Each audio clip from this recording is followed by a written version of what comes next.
Bismillahirrahmanirrahim. Assalamualaikum warahmatullahi wabarakatuh. Waalaikumsalam warahmatullahi wabarakatuh. Bismillah walhamdulillah wassalatu wassalamu ala rasulillah Muhammad bin Abdullah wa ala alihi wa sahbihi wa mawala amma ba'd.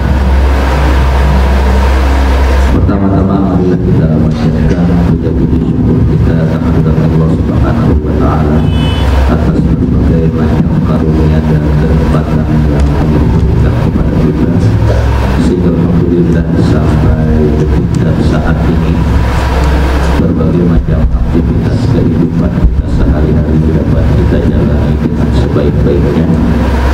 Termasuk di dalamnya adalah rukuk dan sujud kita, termasuk di dalamnya adalah berbagai macam jenis ibadah kita, termasuk di dalamnya adalah berbagai macam perbuatan baik kita. Tahan tangan kita kepada Allah Subhanahu wa taala.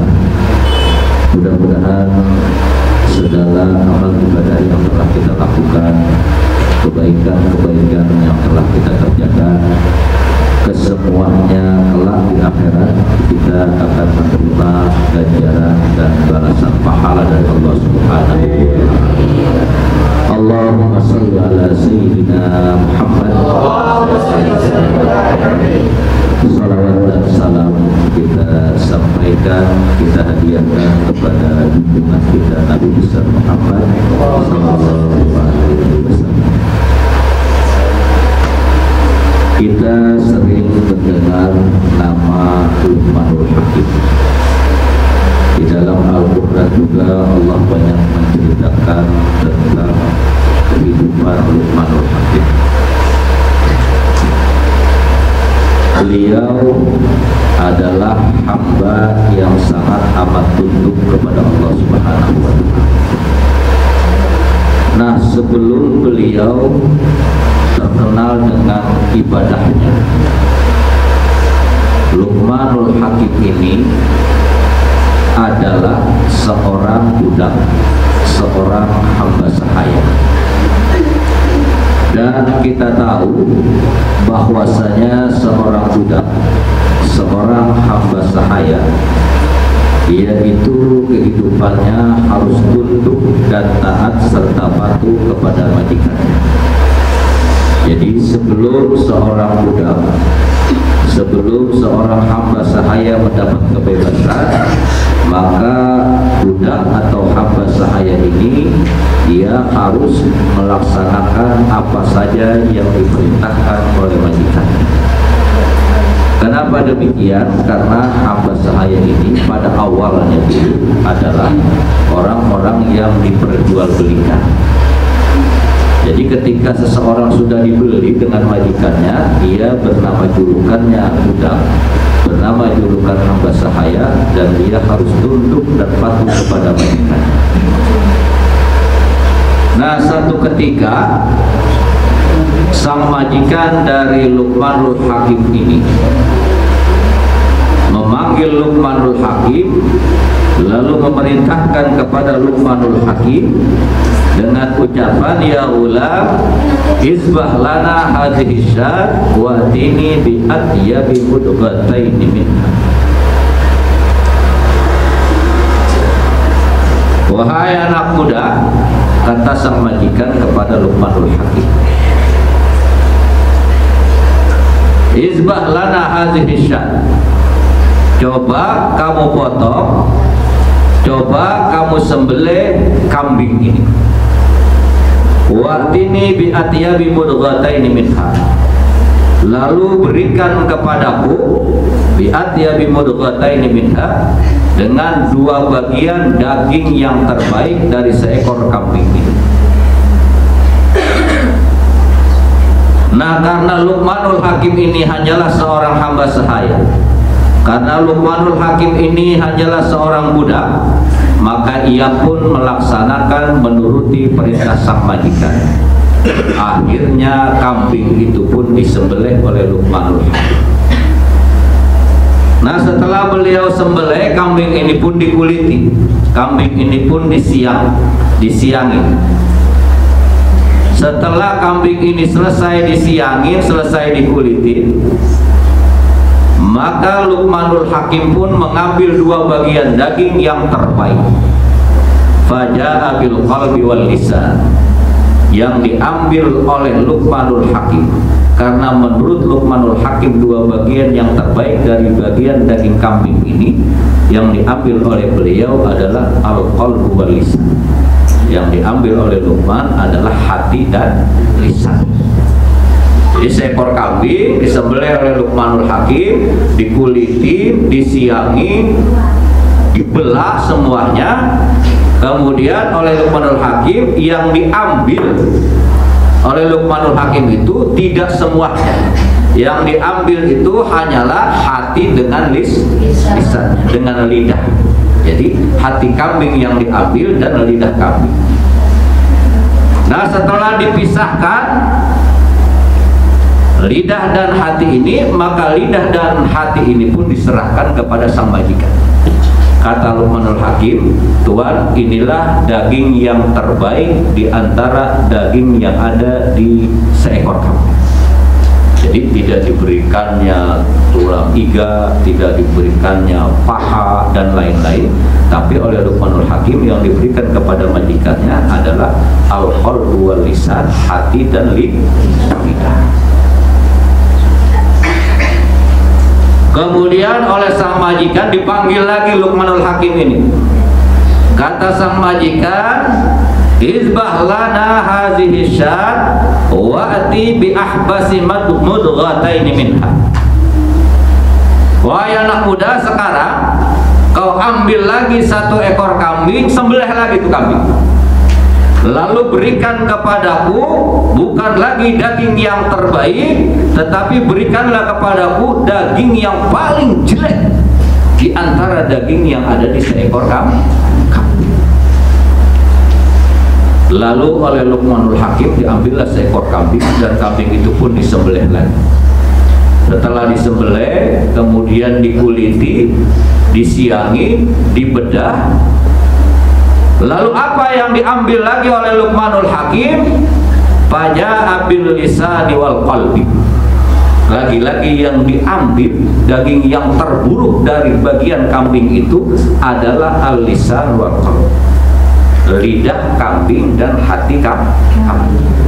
Nah, tadi yang pertama, yang terbaik dari bagian daging kambing itu yang diberikan oleh Luqmanul Hakim kepada majikannya adalah hati dan lisan, hati dan lidah. Kemudian yang kedua, pada kambing yang kedua, daging yang terburuk yang diberikan oleh Luqmanul Hakim kepada majikannya tidak berubah adalah lidah dan hati. Heran, sang majikan pun heran. Kata sang majikan, tadi aku minta daging yang terbaik, kau berikan hati dan lidah. Kemudian aku minta lagi dari bagian kambing yang terburuk, ternyata kau berikan juga hati dan lidah. Lalu apa kata Luqmanul Hakim ketika melihat sang majikan bingung? 2 bagian daging yang terbaik adalah lisan dan hati, 2 bagian daging yang terburuk adalah lidah dan hati. Alaysa bil jasadi mudghatani atyabu minha idza taba wala ahbas minha idza habas. Kata Luqmanul Hakim, bukankah pada jasad manusia, bukankah pada diri manusia ada 2 bagian daging? Kalau 2 bagian daging itu bagus, maka bagus semuanya. Bukankah di dalam tubuh manusia ada 2 bagian daging yang terburuk? Apabila 2 ini buruk, maka buruklah semua. 2 bagian daging itu adalah lidah dan intisari dari pelajaran dan kajian kita pada saat ini adalah ternyata pada diri kita ini ada 2 bagian. Bisa jadi ini terbaik dan bisa jadi terburuk. Kalau 2 ini baik, maka baiklah semua. Kalau dua ini buruk, maka buruklah semua. Al-lisan, lidah. Lidah yang Allah ciptakan pada diri kita ini, kegunaannya adalah untuk ngapain? Untuk bicara, untuk ngomong. Dari lidah akan keluar suara, dari lidah akan keluar pembicaraan, dari lidah akan keluar omongan. Oh, ternyata dengan lidah bisa menyenangkan hati orang lain, dengan lidah juga bisa menyakiti hati orang lain. Contoh, ketika ada seseorang yang lisannya, yang lidahnya, yang berbicaranya, bicara yang lembut, yang enak, dan tidak kasar. Pertanyaannya, enak gak di telinga kita? Kalau bicara ramah, kalau bicara lembut, enak di lisan. Tapi ketika ada nenek gambreng, tahu kalian nenek gambreng? Ember pecah. Bicara asal nyeplos, bicara asal keluar. Mau enak kayak didengar, mau kagak kayak, yang penting keluar dari mulut. Enak nggak didengar di telinga kita? Terkadang nyangkut di dalam hati. Oh, ternyata dengan lidah, perhatikan, ternyata dengan lidah bisa menyenangkan hati orang lain, bisa menyakitkan hati orang lain. Kemudian hati. Hati yang Allah ciptakan pada diri kita, pada tubuh kita ini. Maka dari hatilah akan timbul keikhlasan. Dari hati juga akan timbul kebencian. Dari hati kita juga akan timbul kedengkian. Dari hati kita juga akan timbul kesombongan. Orang yang hatinya baik, pasti dia. Apa yang harus kita ambil dari pelajaran kita sekarang ini? Jaga lisan kita, jaga hati kita. Lisan ketika kita berbicara, cobalah kita bicara agak lemah lembut, ramah tamah, enak didengar, sopan. Yang dengerin juga enak, yang dengerin juga mau nerima. Misalnya, misalnya Kiai bicara keras, kasar sama kalian. Ya, saat itu mungkin kalian karena takut, kalian akan mengikuti apa yang Kiai mau. Tapi setelah itu di belakang Kiai mungkin saja di hati kalian itu akan tertimbul apa? Ketidakikhlasan. Merasa sakit hati karena Kiai ngomongnya, merintahnya, nyuruhnya dengan cara yang kasar. Makanya jaga lisan kita, jaga hati kita. Selamatnya diri kita semuanya ini tergantung bagaimana lisan kita, bagaimana hati kita. Ketika orang pandai menjaga lisannya, ketika orang pandai menjaga hatinya, maka insya Allah orang ini akan selamat. Ternyata di dari tubuh kita ini semuanya, yang paling baik adalah lidah kita, yang paling baik adalah hati kita.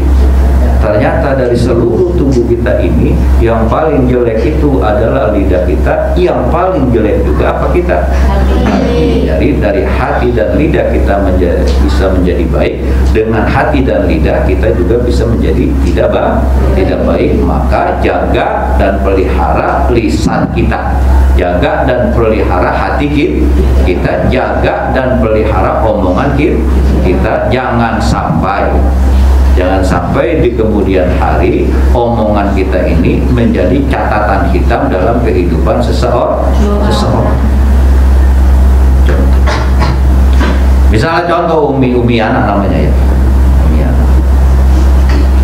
Mungkin saat ini ketika Kiai ngomong kasar, Kiai ngomong keras, karena pada saat ini statusnya sebagai alumni atau sebagai santri, ya nerima saja.